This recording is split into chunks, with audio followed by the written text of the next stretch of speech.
சூப்பரான ஒரு carrot milk பார்க்கலாமா? அதுக்கு ஒரு கேரட் எடுத்து குட்டி குட்டியாக நம்ம வந்து கட் பண்ணி வச்சுக்கலாம். அதுக்கு முன்னாடி அதோட மேலே இருக்க ஸ்கின்னை பீல் பண்ணி எடுத்துடலாம்.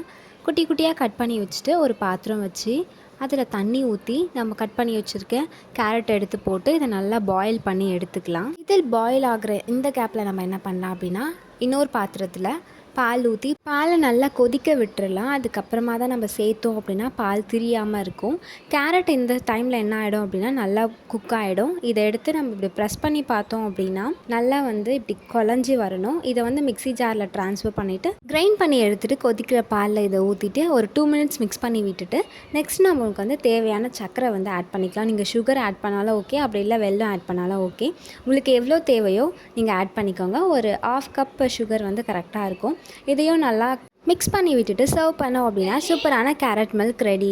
சிம்பிள் குக்கிங் ரெசிபி பார்க்க சப்ஸ்கிரைப் பண்ணிடுங்க. டாடா பாய்.